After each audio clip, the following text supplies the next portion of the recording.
자, 오늘 말씀의 제목 곧 죽어도 감사가 되겠습니다. 다니엘서 6장 10절 본문 말씀, 우리가 잘 아는 말씀이죠. 곧 죽어도 감사, 곧 죽어도 기도, 곧 죽어도 예배.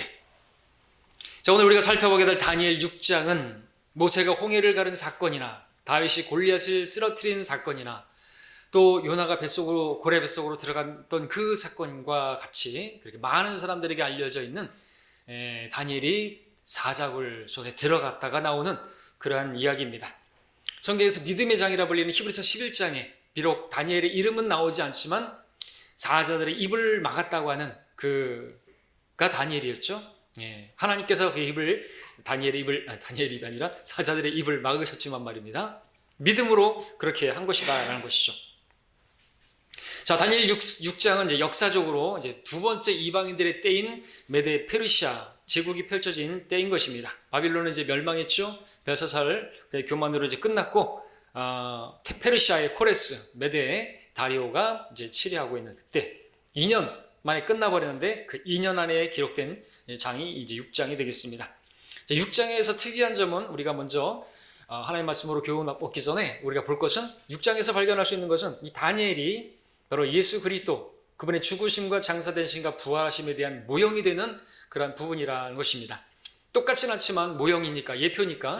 그러나 이 전체적인 바탕을 보게 되면, 그 그림을 보게 되면 바로 예수 그리스도를 보여주고 있습니다. 물론 예수 그리스도께서 죽으신 것은 대속, 죄인들을 위한 대속적 죽임이지만 그 대속에 대한 부분만 제외한다면 다니엘은 그리스도의 모형으로서 충분한 그것을 본 장에서 우리가 확인할 수 있습니다. 그래서 이 본 장을 다니엘 복음이다 이렇게 말할 수도 있습니다. 자, 그렇다면 이 다니엘의 모습을 통해서 어떻게 예수 그리스도의 모습을 발견할 수 있는지 그 부분을 한번 살펴보도록 하겠습니다. 시간 관계상 핵심 문장들만 살펴볼 테니까 여러분들이 눈으로 잘 따라와 주시기 바랍니다. 우리는 먼저 3절에 보게 되면은 이 다니엘에게죠, 탁월한 영이 있음으로라는 말씀을 읽을 수가 있죠. 다니엘에게는 탁월한 영이 있었던 것입니다. 그처럼 예수 그리스도께는 바로 탁월한 영, 바로 성령께서 함께 하셨던 것을 우리가 알 수 있죠. 또 이어지는 말씀, 다니엘을 세워가지고 전국을 다스리도록 그렇게 했다고 했는데, 우리 주님께서는 하늘에 있는 것이나 땅에 있는 것이나 땅 아래에 있는 모든 무릎을 예수의 이름을 꿇게 하고 모든 권세를 가진 분이 바로 예수님인 것을 우리가 알 수가 있습니다. 하나님 아버지께서는 예수 그리스도께 모든 권세를 주셨다고 말씀하고 있습니다. 또 4절에서 총리들과 고관들이 왕국에 관하여 다니엘을 반대할 구실을 찾고자 했다는 말씀을 보게 되는데, 다니엘을 죽일 계획을 세우는 이들의 목적은 뭐냐니까 왕국에 관하여라는 이 부분을 여러분들 유심히 보시기 바랍니다. 이 왕국을 반대할 목적으로 그렇게 다니엘을 죽이려고 했던 것이죠. 여기서 우리는 사탄의 계략을 볼 수가 있습니다. 사탄은 항상 왕국에 관한 이 문제를 가지고 문제 삼고 반대하는 것을 보죠. 예수 그리스도의 왕국이 세워지는 것을 반대하는 것입니다. 그 왕국을 손에 넣기 위해서 끈질기게 방해해왔고 그 목적으로 예수 그리스도를 죽였고 지금도 하나님 없이 왕국을 세우려고 하는 왕국 건설자들, 그들의 배후에는 마귀가 있는 것입니다. 자, 그리고 4절에서 그들은 어떤 구실이나 잘못도 찾아낼 수 없었다 그랬습니다. 이렇게 고소할 구실을 찾아야 되는데 너무나 그 3절에서는 또 신실해서라 그랬는데 너무 신실했다 그러죠. 그 부분도 바로 예수 그리스도께서는 너무나 신실하셔서 어떻게 책잡을 게 없는 것이에요. 어떤 구실이나 잘못도 찾아질 수가 없는 것입니다. 이 부분도 예수 그리스도의 예표가 되는 것이죠. 예수님께 어떤 잘못을 찾아낸다는 것이 불가능한 것입니다. 빌라도 역시나 나는 이 사람에게서 아무런 잘못을 찾아내지 못했다고 3번이나 요한복음 18장 38절, 19장 4절, 6절에 3번에 걸쳐서 아무런 잘못을 찾아낼 수 없다고 무혐의, 그러니까 죄 없음을 3번 선고했죠. 그래서 이렇게 삼심제가 여기 성경에 나오는 것입니다. 3번 얘기한 것이죠. 이렇게 죄 없음이라고. 그런데도 불구하고 예수님은 십자가형을 달렸는데 그것은 바로 모함에 의한 것이고 시기하는 자들에 의한 것이고 그런 것인데 그 부분도 다니엘과 같은 것입니다. 다니엘도 죄가 없는데 그렇게 시기에 의해서, 모함에 의해서, 거짓 모함에 의해서 그렇게 다니엘도 죽임을 당한 것이었습니다.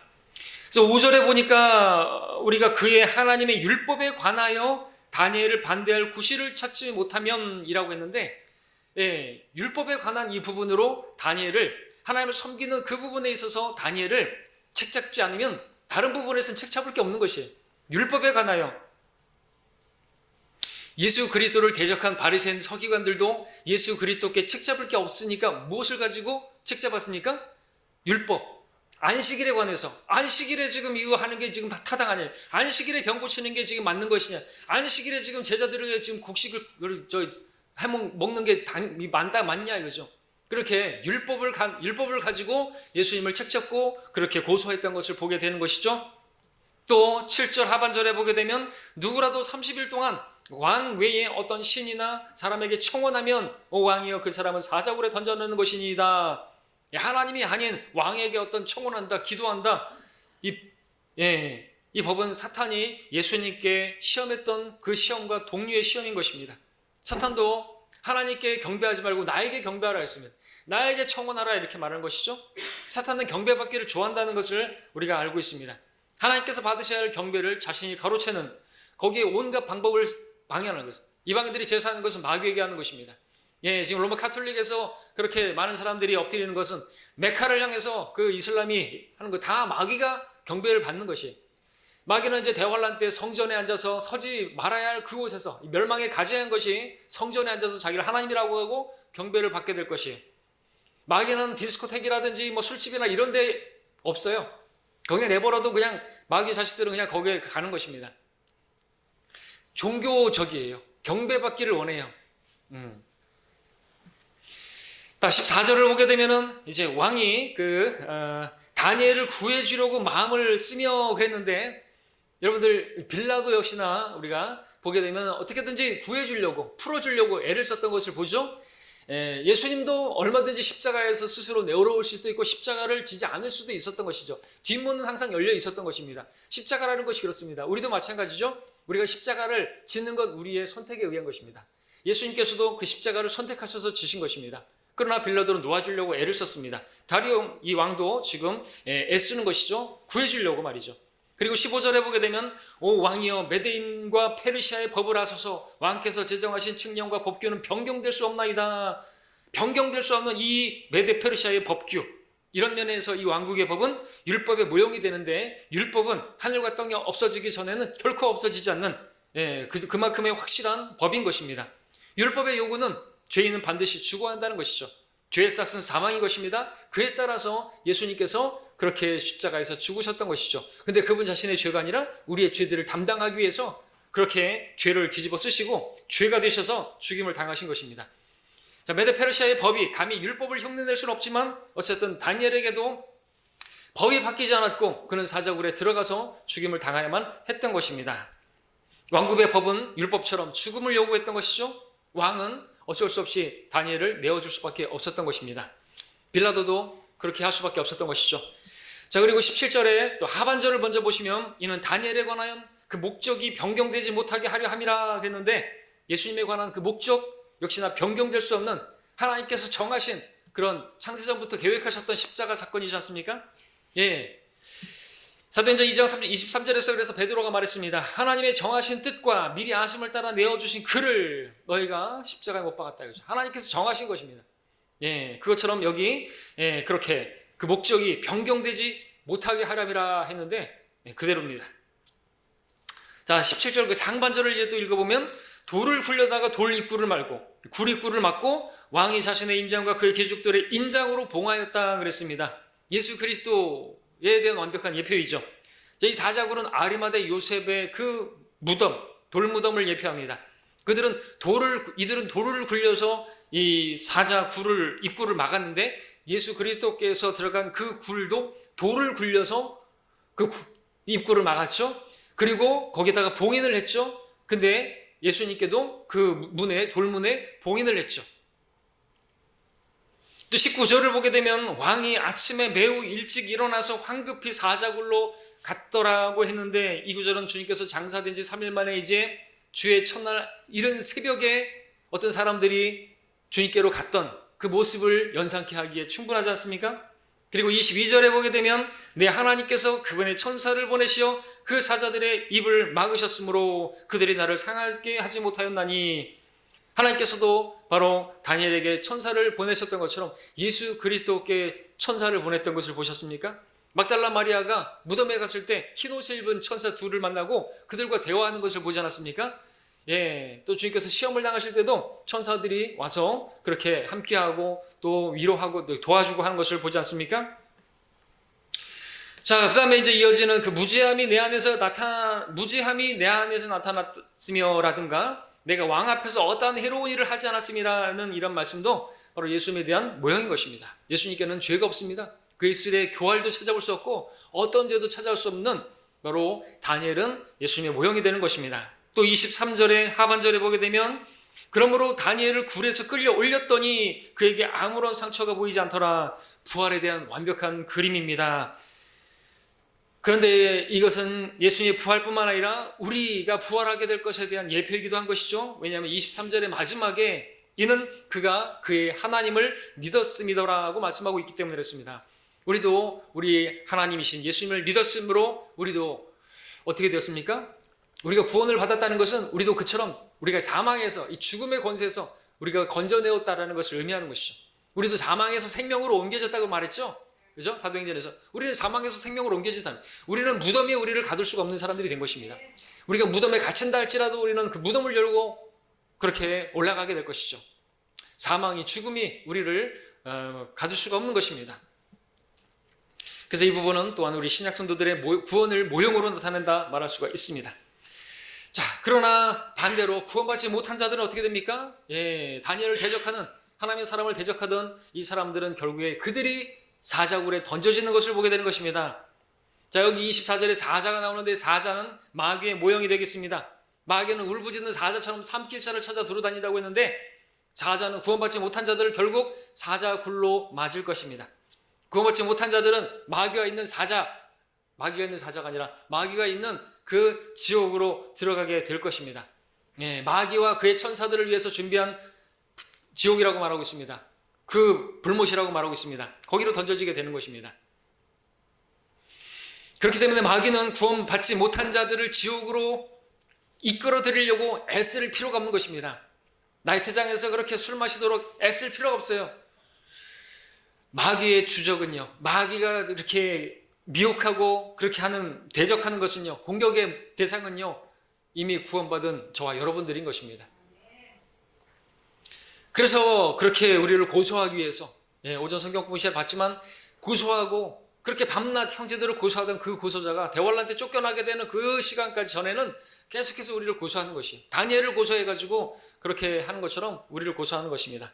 자, 이처럼 많은 부분들에서 우리는 다니엘이 예수 그리스도의 모형이 된다는 것, 그분의 죽으심과 장사되심과 부활하심을 지금 이렇게 그림처럼 보여주고 있다는 말씀을 보게 되는 것입니다. 이로써 우리는 성경이 하나님의 말씀이고 참으로 놀라운 책이다라는 것, 사람이 쓴 책이 아니다라는 것을 또 여기서도 발견하게 되면서 우리는 하나님의 말씀을 상고하게 되는 것이죠.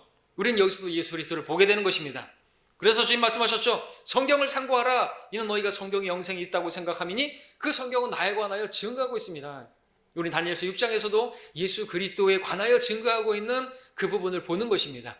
성경을 보게 되면 율법을 보게 되면 예수 그리스도를 만나게 되어 있는 것이죠. 바로 율법은 예수 그리스도께로 인도하는 지도교사가 되었기 때문에 그렇습니다. 구약은 바로 우리 예수님께 인도하는 책이 또 되는 것입니다. 자, 이상으로 다니엘 6장이 다니엘의 복음과 그렇게 연결되었다는 것을 보았습니다. 이제 우리는 다니엘의 모습을 통하여 오늘 정말 울부짖는 사자와 같이 삼킬차를 주로 찾아다니고 있는 이 마지막 때 하나님의 사람들, 저와 여러분들이 갖춰야 할 믿음의 자세는 무엇인지, 우리가 어떻게 살아야 되는지를 말씀에서 교훈을 얻고자 하는 것입니다. 자, 다니엘이 하나님의 영께서, 그 탁월한 영께서 함께 하셨던 것처럼 오늘 저와 여러분의 안에도 탁월한 영이신 성령께서 함께 하십니다. 예, 우리는 하나님의 영으로 인도함을 받는 자들이고 우리는 하나님의 뜻대로 살고자 하는 사람들인 것입니다. 우리는 세상과 성별하고 하나님의 뜻대로 살고자 하는 우리들입니다. 그런 우리를 가만히 내버려 두지 않는 존재가 있으니 마귀인 것입니다. 그래서 4절에서 다니엘을 시기하고 고소하려는 자들이 있던 것처럼 오늘도 우리 주위에서 우리를 시기하고 그렇게 고소하려고 하는 자들이 있는 것입니다. 자, 그리고 5절에서 그들이 고소할 근거를 찾았는데 바로 율법, 하나님의 말씀을 가지고 이제 고속거리를 찾는 것을 보게 됩니다. 7절에서 그것을 이제 실행에 옮기는 것을 보게 되는 것이죠. 그들은 하나님을 섬기는 그 부분에 있어서 이제 걸고 넘어지는 것이죠. 그걸 이제 공격해서 죽이려고 했던 것입니다. 오늘날도 마찬가지입니다. 예수님을 믿는 저와 여러분들을 공격할 기회를 찾고 있는 존재가 있으니 마귀인 것입니다. 마귀는 우리를 삼키고자 울부짖고 있습니다. 마지막 때 다니엘의 하나님, 바로 우리 하나님 동일하신데 하나님께서 우리 그 가운데서 우리가 이 말씀을 통해서 교훈을 얻고 우리도 다니엘처럼 하기를 원하시는 것이에요. 예. 하나님을 믿는 우리의 믿음을 공격하는 것이죠. 하나님을 섬기는 그 섬김, 예배, 기도하는 거, 복음 전파하는 거, 이런 부분들에 있어서 공격을 할 것이라는 것이죠. 막을 것입니다. 이런 일들이 마지막 때를 향하면 향할수록 더하면 더하지 덜하진 않을 것입니다. 디모데후서 3장의 마지막 날들에 아주 어려운 때가 오리라고 말씀하셨는데 그 마지막 때를 말씀하시면서 어떤 말씀이 있습니까? 3장의 3절에 보니까 모함하고 거짓 고소하고 라는 말입니다. 그리고 선한 것을 좋아하지 아니하며 라고 말하고 있습니다. 예, 이 마지막 때 사람들은 선한 것을 좋아하지 않는 것이, 그들은 선하지 않기 때문에 우리가 하나님을 섬기는 거 있잖아요. 우리가 그들에게 복음을 증거하는 거 있잖아요. 이거 선한 것입니다. 이 선한 것을 좋아하지 않습니다. 그것을 대적해서 어떤 법을 만들 것이에요. 우리가 예수 그리스도 외에 다른 이에게는 구원이 없다고 이렇게 외치는 그 얼마나 선한 것입니까? 근데 그걸 하지 못하도록 차별금지법 같은 것들을 만들 것이에요. 거짓, 그리고 우리를 고소할 것입니다. 아, 저 사람들이 복음을 전파한다고. 아, 예수님 외에는 구원이 없다고 말한다고. 아, 저 사람들이 지금 이런 상황에서 예배를 드리고 있다고. 비대면으로 하라 그러는데 지금 예배를 드리고 있다고. 그렇게 하면서 우리를 고소할 수도 있을 것이에요. 민원이 들어갈 수도 있을 것이에요. 예, 그럼 우리 어떻게 해야 되죠? 우리는 어떻게 해야 되죠? 우리는 교훈을 얻어야 되는 것입니다. 성경이 주는 인내와 위로 소망을 얻게 하고 우리는 그 가운데서 어떻게 되냐는 것이죠. 자, 다니엘은 그러면 이런 일을 당했을 때 어떻게 했습니까? 우리 성경에서 배워야 되는 것입니다. 10절을 다시 한번 읽겠습니다. 본문입니다. 이제 다니엘이 그 문서가 서명된 것을 알았을 때 그의 집으로 가서 그의 방에서 예루살렘을 향하여 창문을 열어두고 그가 전에 하던 대로 하루에 3번씩 무릎을 꿇고 기도하였으며 그의 하나님 앞에 감사를 드렸더라. 다니엘은 왕이나 어떤 다른 신에게 청혼하게 되면 사자굴에 던져져서 죽임을 당한다는 그 서명이 그 문서의 서명을 다려고 했다는 것을 모르지 않았습니다. 알게 되었을 때 어떻게 했냐 이거죠. 차별금지법이 발의되고 또 어떤 법들이 발의되고 그랬을 때 우리가 그것을 알았을 때 우리가 해야 될 게 뭐냐 이것이죠. 자, 그걸 알았음에도 불구하고 전에 하던 대로 했어요. 기도했단 말이죠. 곧 죽어도 기도했어요. 곧 죽어도 감사했어요. 네. 곧 죽어도 기도하다가 죽임 당해도 감사하겠다는 거예요. 대단한 믿음 아닙니까? 우리 믿음도 이래야 되는 거 아닙니까? 근데 우리 죽이겠다고 하지도 않는데 우리 스스로가 타협하면 안 되겠죠. 예배하지 마라 그러니까 비대면으로 하라 하니까 그렇게 하고 너무 쉽게 헤어지면 안 되겠죠. 너무 쉽게 포기하지 말라 그랬잖아요. 그날이 가까울수록 모이는 일을 쉽게 저버리지 말라 그랬습니다. 자, 이때 다니엘 얼마든지 타협할 수가 있었습니다. 굳이 창문을 열어두고 그렇게 기도할 게 뭐가 있습니까? 꼭 창문을 열어두고 그렇게 기도해야지 하나님께서 귀가 어두우셔서 그렇게 열고 기도해야 되는 것인가요? 그렇지 않잖아요. 창문을 닫고 기도할 수도 있지 않습니까? 그렇죠? 평소에 창문을 열어두고 했는지 모르겠지가 아니죠. 항상 전에 하던 대로 했으니까 창문을 그때도 열어놨겠죠. 근데 그때도 똑같이 열어놓은 것이에요. 아, 이제는 그 기도하면 이제 이렇게 된다고 해가지고 창문을 닫아놓고 하지 않았어요. 똑같이 그전처럼 창문을 열어놓고 했다라는 것입니다. 근데 창문을 그때 닫을 수도 있잖아요. 닫고 해도 되잖아요. 그러면 대적들에게 그 기도 소리가 들리지 않을 수도 있을 것이고 또 이불까지 뒤집어 쓰고 그렇게 했다면 대적들에게 발견되지도 않았을 것이고 그러면 죽임을 당하지 않을 수 있었고 얼마든지 이렇게 지혜롭게 할 수가 있지 않습니까? 아니면 하나님께 기도하기를 하나님 30일이랍니다. 30일 동안만 딱 30일 동안만 기도하는 것을 제가 쉴게요. 그럴 수도 있지 않습니까?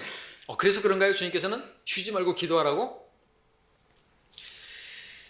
자, 그건 지혜가 아닌 것이죠. 타협하는 것입니다. 여러분들 타협하지 마셔야 됩니다. 이렇게 여러분들 이렇게 하는 것이 지혜롭고 이렇게 하는 것이 현명하게 보인다 할지라도 사람에게 옳게 보이는 길이 있지만 결국 사람을 두려워하면 덫에 걸리게 될 것이고요. 그러면 이제 하나님 섬기는 것이 끝나는 것입니다. 자, 다니엘은 타협하지 않았고 전에 하던 대로 했습니다. 네, 지금 다니엘은 권세자에게 복종하지 않고 있는 것이죠. 왕에게 복종하지 않고 있는 것입니다. 예, 우리도 이렇게 다니엘을 기도 금지하는 것처럼 예배를 금지하게 만든다든지 복음 전파하는 것을 막는다고 한다면 우리는 그 부분에 있어서는 복종하지 말아야 되는 것입니다. 그렇게 하는 게 믿음인 것이죠. 물론 이 코로나 때문에 우리가 최대한 방역에 협조하고 하지만 그 상식 이상으로 우리를 제재할 것 같으면요, 우리는 저항할 수 있어야 되는 것이죠. 그렇다고 해서 우리가 막 나가가지고 뭐 하는 건 아닙니다. 우리는 기도하는 것이에요. 기도하면 하나님께서, 근데 기도해도 어쩔 수 없을 수 있어요. 기도해도 다니엘은 사자굴에 들어갔잖아요. 그럼 그것도 받아들이는 것입니다. 죽어도 감사해야 되는 거죠. 왜? 순교자는 뭐 주신대요? 면류관은 어떤 면류관이에요? 생명의 면류관 주신다면서요. 받을 권한 주신 거 아닙니까?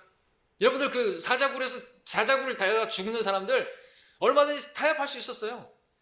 그렇게 멍청하게 어리석게 뭘 죽어요. 그냥 그 순간만 딱 타협하고 그 순간만 부인하고 그리고 나가가지고 사람들에게 또 복음 전하고 기회를 따라서 복음 전하고 하나님 섬기고 예배하고 하면 더 그것이 효과적이지 않는 것인가요? 근데 왜 그렇게 먼 객기로다가 그렇게 버티다가 사자굴에 죽임 당하고 복음 전할 수 있는 그 기회들 더 있을 텐데 왜 그러는 것이죠? 그들은 죽기를 사양치 않았던 것입니다. 그게 믿음이잖아요. 사자밥이 되는 거? 그것도 믿음인 것입니다. 자, 다니엘은 기도하지 말라는데 기도했습니다. 그 법에, 그 권세자의 명령에 복종하지 않았단 말이죠. 그러나 사자굴에 던져져야 한다는 법에는 복종했습니다. 들어갔어요. 못 들어간다고 버티지 않았습니다. 우리가 여기서 눈여겨보아야 할 부분은 기도 금지법이 통과되는 것을 반대하는 어떤 집회라든지 시위나 그런 거 하지 않았다는 거죠. 다니엘은 충분히 그럴 수 있었어요. 왜? 파워가 있잖아요. 이때 다리오 왕 다음으로 3명의 통치자, 3명의 총리가 있었는데 그 총리들 중에서도 우두머리였어요. 최고 총리였단 말이죠. 그럼 그 권세를 가지고 어떻게든지 간에 그 왕을 설득시키고, 이거는 모함입니다. 지금 뭐 이 총리들이 뭐 모든 총리가 다 해가지고 지금 이 30일 동안의 금지법을 만들었다. 나는 빼놨습니다. 이거는 아닙니다. 이거는 기각돼야 됩니다. 얼마든지 말할 수 있는 부분들이 많단 말이에요. 그런데 그런 것도 하지 않았어요. 그런 자신의 지위를 이용해서 그 법이 통과되는 걸 막을 수도 있었지만 하지 않았다는 것이죠. 또 집으로 돌아가가지고 사드락과 메삭과 에벤느고 친구들 불러다가 우리 메대문 광장 가가지고 우리 한번 집회를 열자, 이러지도 않았습니다. 다니엘은 무엇을 했습니까? 다니엘은 지금 억울한 모함을, 그리고 이것은 사기예요. 부당한 그러한 법이고, 그런데도 불구하고 대적들에 대해서 원망하지 않고 왕에게 가서 목소리를 높이지도 않았다는 것입니다. 자신이 함정에 빠진 줄 알았습니다. 그럼에도 불구하고 전과 같이 다름없이 집으로 돌아가서 골방에 들어가서 기도했다는 것이죠. 왜요? 이 문제는 영적인 문제잖아요. 혈과 육에게 대항하는 거 아닙니다. 하늘에서 벌어지고 있는 일인 것이에요. 예, 다니엘서에서 뒤에서 보잖아요. 그 통치자들이 있는 것이에요. 페르시아의 통치가 있고 그리스도의 통치가 있고 있단 말이죠. 싸움이 있는 것이에요. 기도로 싸우는 것입니다. 혈과 육이 아니에요. 우리는 정부를 대항해서 싸우는 사람들이 아닌 것입니다. 우리는 무슨 뭐 추미애니 윤석열이니 뭐 그렇게 해서 뭐 여러분들이 생각할 수 있는 것들이 있지만 얘기하지 마세요. 그건. 우리는 밖에 있는 자들을 판단하지 않습니다. 그렇죠? 바울도 그랬지 않습니까? 뭘 해야 되는 것이? 우리 고난당했습니까? 고난당하는 자는 뭐 하라고 그랬습니까? 그는 기도할 것이요 그랬습니다. 너 중에 고난당하는 자가 있느냐? 그걸 기도할 것이. 왜? 기도가 우리가 싸워야 할 싸움이기 때문에 그래요. 믿음에 선한 싸움이기 때문에 그래요. 우리가 기도하면 주님께서 싸워주시고 그래서 승리하는 것이죠. 모세가 그렇게 손을 들면 여호수아, 예수님의 예표가 되는 그 이기고, 모세가 손이 내려가면 여호수아가 지고 아말렉에게 지고, 그것처럼 우리가 기도하면 우리를 위해서 싸워주시는 분이 계셔서 우리가 싸우는 게 잘 싸우는 거예요. 주님이 싸워주시는 게 잘 싸우는 것이에요. 착각하지 말아야 되는 거예요. 눈에 보이는 대로 그렇게 판단하고 그러면 소경인 것입니다. 자기가 본다고 하고 뭐 정책에 대해서 다 안다고 생각하고 소경이라는 거죠. 우리는 믿음으로 행하는 사람들이지 보는 것으로 행하는 사람들이 아닌 것이에요. 우리는 큰 그림을 볼 수가 있어야 하는 것이에요. 보이는 게 다가 아닙니다. 어제 보니까는 또 이제 보이는 것도 이제 믿지 못하는 세상인 거 아시죠? AI. 그 영국의 그 누가 막 춤추는 거, 성탄절이라고 춤추는데 AI로다가 했어요. 그러면 이제 근데 그리고 그 김주환가요? 앵커. 그죠? AI 앵커. 하는데 똑같아요. 와, 이제는 보는 것도 믿을 게 못 되는 시대는 거예요. 근데 우리가 어떤 보이는 것을 세상에 어떤 그걸 믿고 그렇게 하냐 이거죠. 아니, 그건 어리석은 것입니다. 우리는 보는 것으로 하지 않고 믿음으로 사는 사람들이죠. 보이는 게 다가 아니고 저 하늘에 별들이, 천사들이 그저 하늘에서 전쟁이 있는데 그런 전쟁들을 우리가 보는 것입니다. 그래서 우리가 해야 될 일을 하면요, 기도하면요, 그 가운데서 우리가 지켜보시는 분이 계시는 거예요. 믿음을 그동안 훈련 받았으면 그대로 해야 되는 거 아니에요. 평소에는 그렇게 뭐 이 다니엘 설교를 다 하면서 그래놓고 이제 뭐 좀 어려움이 오면은 그대로 타협하고 그런 모습은 정말 아닌 것이죠. 자, 다니엘은 전에 하던 대로 주님께 기도했습니다. 기도하지 말라는데 기도했습니다. 전에 하던 대로라는 말씀을 주목해 보시겠습니다. 사람에게는 본성적으로 하지 말라고 하면 더 하고 싶은 그런 반골 기질 같은 게 있죠. 반발심 같은 게 있죠. 아담의 타락한 본성입니다. 하지 말라 그러면 더 하는. 근데 다니엘은 지금 하지 말라 그러니까 평소 안 하다가 반발심에서 한 것입니까? 육신을 따른 것입니까? 아니라는 거죠. 전에 하던 대로 했습니다. 그렇죠? 자, 평소 하지 않다가 기도하지 말라니까 이제야 보란 듯이 창문까지 열어놓고 그렇게 기도한 게 아니었습니다.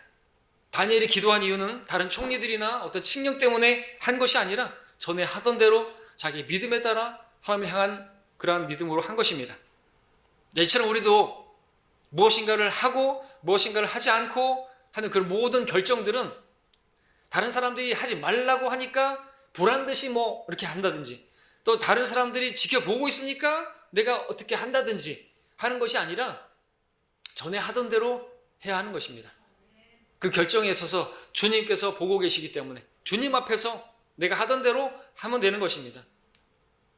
누가 뭐라고 하니까 반발심이 한다든지, 누가 보고 있으니까 보란 듯이 한다든지 하는 것은 주님을 따르는 것이 아니라 육신을 따르는 것이고 그것은 위선인 것입니다. 또 우리가 10절에서 이제 오늘 특별히 말씀에서 중요하게 눈여겨봐야 될 부분은 무엇인가이죠. 마지막에 나오는 그가 그의 하나님께 감사를 드렸더라. 하나님 앞에 감사를 드렸더라라는 말씀을 보게 되는 것이죠. 이제 곧 죽게 됐는데 기도하면 진짜 죽는데 그래도 감사를 드렸다는 거죠.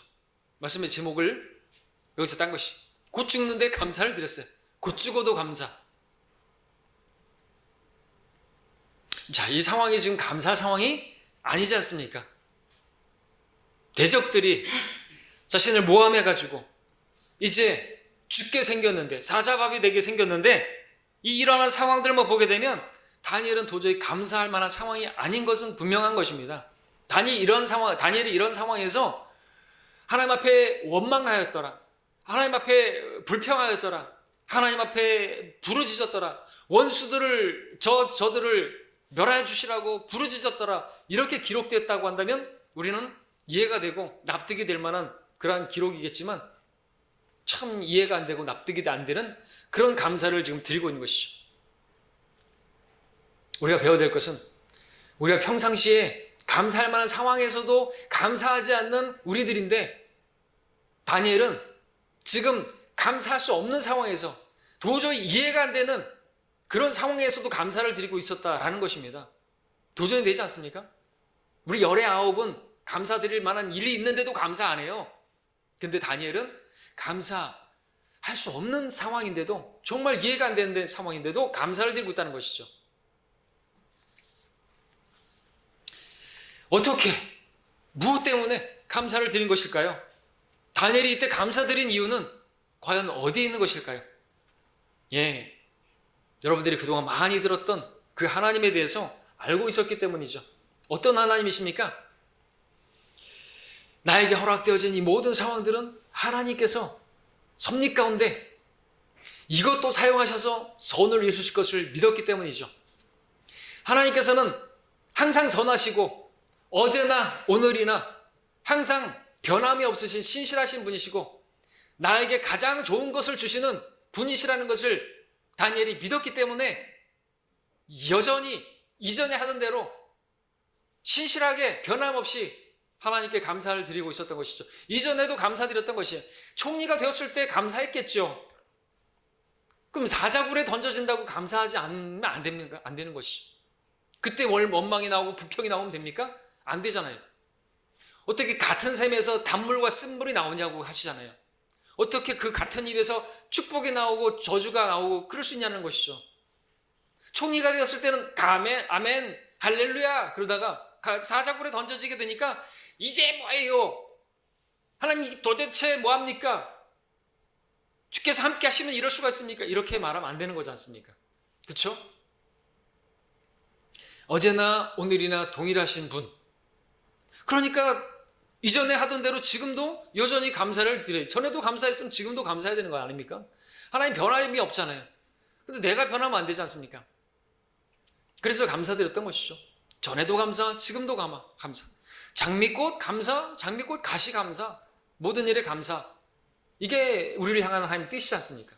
모든 일에 감사하려면 이 상황도 하나님께서 허락하신 것이고 이것을 통해서 하나님이 하실 일이 있고 가장 좋은 것을 주시는 분이라고 믿는 그 하나님을 믿는 믿음이 오늘 이 다니엘의 모습을 있게 한 거 아닙니까? 이는 그가 하나님을 믿었음이더라. 다니엘은 그 하나님 믿은 거 아닙니까? 자, 다니엘이 감사를 드렸는데 그 감사한 이유가 확실한 건 사자굴에 던져진다 할지라도 하나님께서 건져 주실 거라고 믿는 그 믿음에 의해서 감사를 드린 건 아니었을 것이다라는 것이죠. 왜냐하면 그런 정도의 믿음은요 이방 왕 다리오에게도 있었습니다. 16절을 보시면 다니엘에게 말했죠. 네가 늘 섬기는 내 하나님 그분이 너를 구해내시리라 그랬잖아요. 와, 대단한 믿음이 이방 왕에게도 있네요. 그러니까 다니엘의 믿음은 이 정도의 믿음이 아니라 보다 탁월한 믿음이었을 것이 분명하다라는 것이죠. 이때 다니엘의 믿음은 자신이 비록 사자굴에 던져진다 할지라도 그 가운데서 구해내시지 아니하실지라도 그분께 감사를 드리는 그런 믿음이었던 것이죠. 왜? 그런 믿음을 이미 다니엘의 친구들이 보여줬잖아요. 그 금상에 전하지 않으면 불 속에 던져진다 할지라도 주께서는 건져내실 수 있고요. 건져내지지 아니하실지라도 그 형상에 경배하지 않겠습니다. 우리는 하나님을 믿습니다. 하나님 계명을 지킬 것입니다. 왜? 그분이 나를 사랑하시는 분이니까. 너희가 나를 사랑하면 내 계명들을 지키라. 그 새겨놓은 어떤 형상에도 절하지 말라 했잖아요. 자, 그런 믿음이 있었기 때문에 아니 친구들만 못하는 믿음입니까? 다니엘의 믿음이? 다니엘의 이 감사, 자기에게 무슨 일이 생기더라도 하나님께서 자기에게 가장 좋은 것을 주신다는 그 믿음, 그걸 배워왔잖아요. 네. 그러니까 믿음은 훈련되어 있었어야죠. 단련된 믿음, 불같은 시련 가운데서도 자기를 포로에서 구해내 주시고 거기서 죽을 수 있었는데 지금까지 또 잘 선대해 주시고 인도해 주신 그 주님을 기억하면서 이런 상황이 왔지만 하나님 항상 나에게 선하셨던 분, 가장 좋은 것을 주시는 분, 우리에게 아들을 주신 분이에요. 그 아들과 함께 우리에게 좋은 것들을 주시지 않겠느냐고 하십니다. 그러면 우리가 어떤 상황을 만났을 때 투정할 게 아닌 것이죠. 감사해야 되는 것입니다. 그래서 오늘 다니엘 이 죽음을 앞두고 아마 자신의 사형 선고를 그대로 받아들였을 거예요. 죽어도 감사, 곧 죽어도 감사 했을 것입니다. 하나님 지금까지 살게 해주신 주님 감사를 드립니다. 바벨론의 그 포로 당해가지고 그때 죽임 당할 수 있었는데 지금 그때 살려주셨고 또 지금까지 살려주신 것 감사를 드립니다. 하나님께서 인도하신 나의 생애를 돌아보니까 주의 선하심과 자비하심이 내 생애에 그 순간순간 따랐습니다. 내 잔이 넘치나이다. 여러분 다윗도 이렇게 시편 23편에서 얘기했는데 고백했는데 그 생애에 주의 선하심과 자비하심이 따랐다는 거죠. 근데 그 생애를 가만히 보십시오. 얼마나 고난이 연속이었습니까? 삶과 죽음이 한 걸음밖에 안 되었고 그렇게 쫓겨다니고 죽을 뻔한 상황들을 많이 만났는데 한 번도 하나님의 선하심과 자비하심이 끊어진 적이 없다고 고백하는 것이에요. 그리고 내 잔이 넘치나이다. 주님의 그 은혜가 넘치다고 고백하고 있는 것이죠. 다니엘도 지금 그렇게 감사를 드린 것이죠. 인생을 돌아보니까 이제 죽어요? 나 충분히 장수했습니다. 영광도 누려봤고요. 돌아보니까 정말 주님의 인도하심, 선하심과 자비하심이 내 생에 온통만 따랐고 내 잔은 넘침납니다. 예, 감사합니다. 제가 죽게 되었습니다. 주님, 다른 것 때문도 아니고 주님 때문에 기도하다가 믿음 때문에 죽게 되었습니다. 저를 순교자로 삼아주시니 감사합니다. 이게 믿음이죠. 죽어도 감사. 성도들의 죽음은 주께서 보시기에 값진 것이라 그랬어요.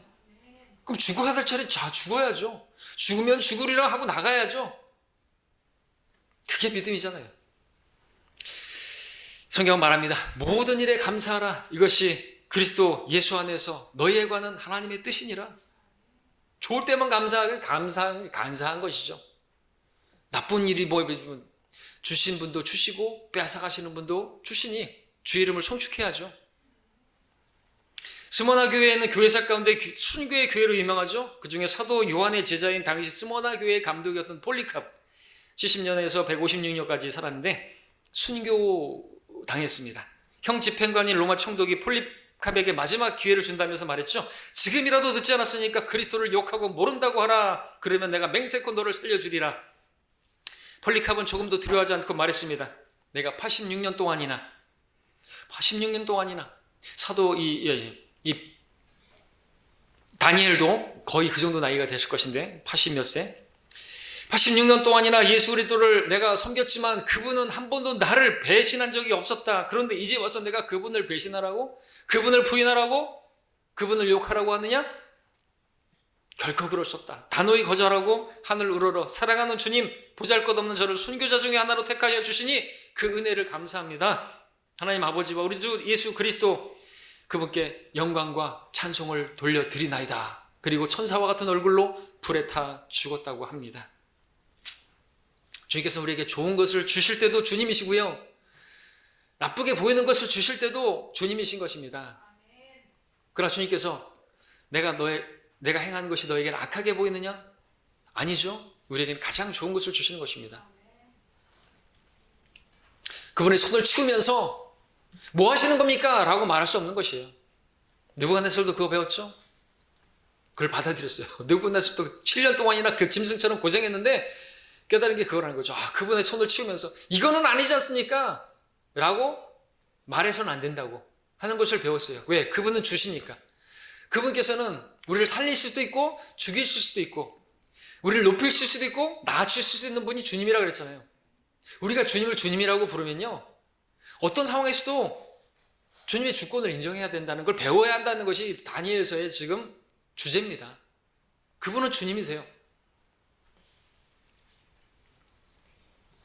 주님께서 그 일을 통해서 우리의 믿음을 정금같이 만드시고 불같은 시련을 통해서 믿음의 찌꺼기들을 다 버려버리게 만드시고 정금같은 믿음을 주셔서 그런 믿음을 가진 사람들이 정금으로 된 면류관을 쓰고요. 왕처럼 통치하게 하시니까 감사죠. 여러분들 믿음 같지 않은 믿음 가지고 있다가 면류관도 못 쓰고 백수로 영원히 살기를 바라십니까? 아니면은 고난이 있지만 그것으로 믿음이 연단되어져서 정금 면류관 쓰고 여러분 통치하는 걸 원하십니까? 계산 잘 하시기 바랍니다. 자, 17절을 이제 보게 되면 다니엘이 사자굴에 던져지게 되었죠. 굴에 던져졌습니다. 근데 굴 입구를 막고 왕이 그 자신의 인장과 그 귀족들의 인장으로 봉했죠. 이는 그 다니엘에 관한 그 목적이 변경되지 못하도록 하려고 함이었습니다. 자, 그렇게 굴에 던져놓고 굴 돌로 막고 인장으로 하고 절대로 이제는 못 나올 것이다. 이제는 끝났다. 라고 대적들은 좋아했을 것입니다. 승리했다고. 결코 다니엘이 살아날 수 있을 건 가능성이 없다고 그렇게 여겼을 것입니다. 하지만 23절에서 보란 듯이 다니엘은 조금도 상하지 않은 채 사자굴에서 건져냄을 받는 것을 보게 됩니다. 하나님께서 사자들의 입을 막으셔서 조금도 상하지 않고 그렇게 나올 수가 있었던 것이죠. 그 이유가 무엇입니까? 23절의 하반절에 마지막에 이는 그가 그의 하나님을 믿었습니다. 하나님을 믿었다라는 것은 말씀드렸던 것처럼 하나님께서 건져 주실 것을 믿은 게 아니고, 그죠? 이 다니엘의 주제인 것처럼 그냥 하나님을 믿은 거예요. 그분의 주권에 자신을 온전히 의탁한 것이죠.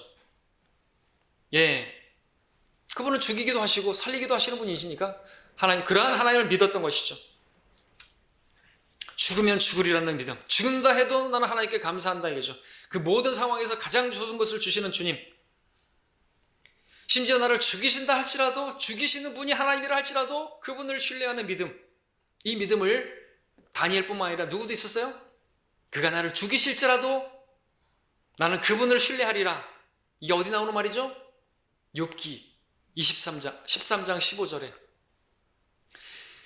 욥기 13장 15절이에요. 그분이 나를 죽이실지라도 나는 그분을 신뢰하리라. 지금 뭐 다 잃어버리게 되고 온 몸이 다 지금 질병투성인데 그러다가 내가 죽는다 할지라도 나는 그분을 신뢰하리라. 제가 왜 이렇게 말을 계속하는 겁니까? 개역성경에 뭐라고 되어 있는 줄 아십니까? 개역성경에는 그가 나를 죽이시리니 내가 소망이 없노라 이렇게 되어 있어요. 믿음 없는 모습이잖아요. 개역성경으로 그거는 하나님 믿는 게 아니에요. 그가 나를 죽이시면 내가 소망이 없나이다. 그렇죠, 당연하죠. 근데 욥은 그렇게 고백한 게 아니거든요. 그가 나를 죽이실지라도 나는 여전히 그분을 신뢰하노라. 나는 전에 하던 대로 난 그분을 송축하노라. 이게 욥의 믿음이었고 이게 오늘 다니엘이 믿은 하나님이에요. 그렇게 하나님 믿은 거예요. 그러니까 우리도 이걸 그렇구나. 대단하다 욥. 와, 대단하다 다니엘. 왜 우리와 같은 성경의 사람인데 왜 우리는 그렇게 못하냐는 것이죠. 조금만 박해가 오면 그냥 꼬리 내리고 조금만 뭐 하지 마라 그러면 그냥 네 알겠습니다 그러고 그러면 안 된다는 것이죠. 믿음 따로 성경 따로 삶 따로 국밥이에요. 그러면 안 되지 않습니까? 자, 다니엘은 정말 부당한 그 법의 심판으로 사자굴에 던져져서 죽게 되었는데도 하나님을 신뢰했습니다. 그 가운데서 하던 대로 기도했고 기도하다가 사자굴에 던져지면 죽게 되는데 곧 죽어도 감사했습니다. 여러분들 믿음의 도전을 받으시기 바랍니다. 그리고 여러분들 타협하지 마시기 바랍니다. 박해 피하지 마시고 고난 피하지 마십시오. 상을 주신다니까요. 전도지 한 장 나눠줄 때마다 여러분들 100만 원씩 준다 그러면 안 할 사람 어디 있겠어요? 근데 그걸 믿음으로 못 보니까 당장에 현찰로 주어지지 않으니까 못한다고 한다면 믿음 없는 모습이라는 것이죠. 한번 복음 전하는데 참여해가지고 복음 전하시고 한번 예배 참여하는데 여러분들 금덩어리 하나씩 준다 그러면 여러분 안 참석할 사람 없을걸요? 3단계가 돼도 오실걸요? 믿음으로 안 하는 것이죠. 여러분 예배는요 하나님의 신성과 관련된 것이 금과 관련된 것입니다. 예배 드릴 때마다 하나님의 금을 여러분들이 정금을 쌓는 것이에요. 멜루간의 재료를 쌓는 것이에요. 그걸 믿음으로 바라볼 수 있다면요 예배를 그렇게 쉽게 포기하지 않을 것이에요. 말씀을 맺겠습니다. 다니엘은 감사할 수 없는 중에 감사했습니다. 죽어도 감사했습니다. 감사할 만한 상황에서 감사하는 건 믿음 없는 사람들도 가능합니다. 불신자들도 그렇게 하잖아요. 자기에게 잘해주는 사람들에게는 감사하고 어렵고 힘든 상황에서 원망과 불평이 가득할 수밖에 없는 처지 가운데서도 심지어 죽음 앞에서도 감사할 수 있는 것은 오직 믿음으로 가능합니다. 하나님을 믿는 믿음이요. 그럴 때 그 믿음이 드러나는 것입니다. 성경은 우리가 염려할 만한 일이 없다고 말하지 않았습니다. 우리가 염려가 할 일이 있을 텐데 그런 모든 염려를 기도로 바꾸라고 말하고 있지 않습니까? 염려하지 말고 기도와 간구로 너희의 구하는 것들을 어떻게 해요? 감사함으로. 염려가 있는데 어떻게 감사해요? 죽게 생겼는데 어떻게 감사해요? 그럼 다니엘은요 보여주고 있지 않습니까?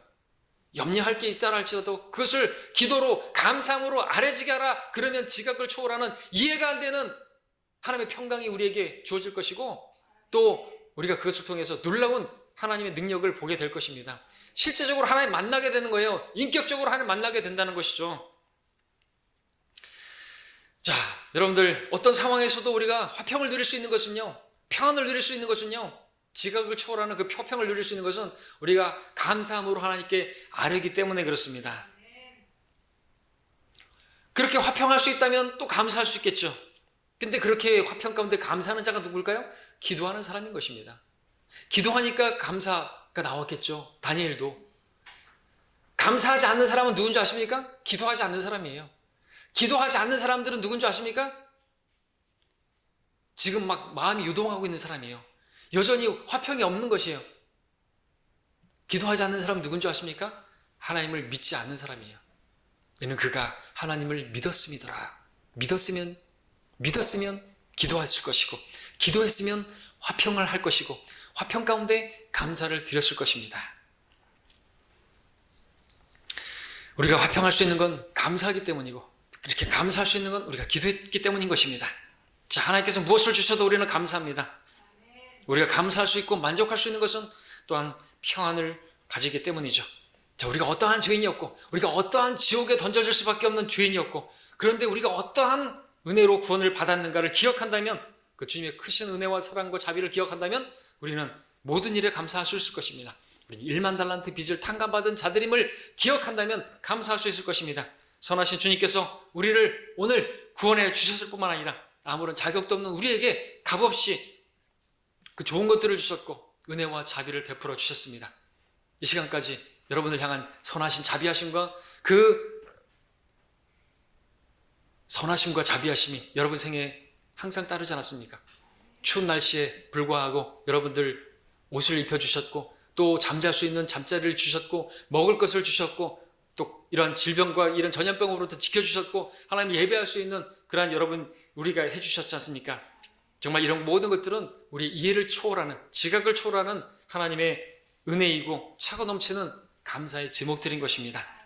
이제 우리 2020년 마지막 예배를 드렸습니다. 오후 있지만 2021년 다음 주로 우리 만날 때 새해를 맞이하게 될 것입니다. 새해에는 우리가 지난해보다 더 많이 감사할 수 있기를 바랍니다.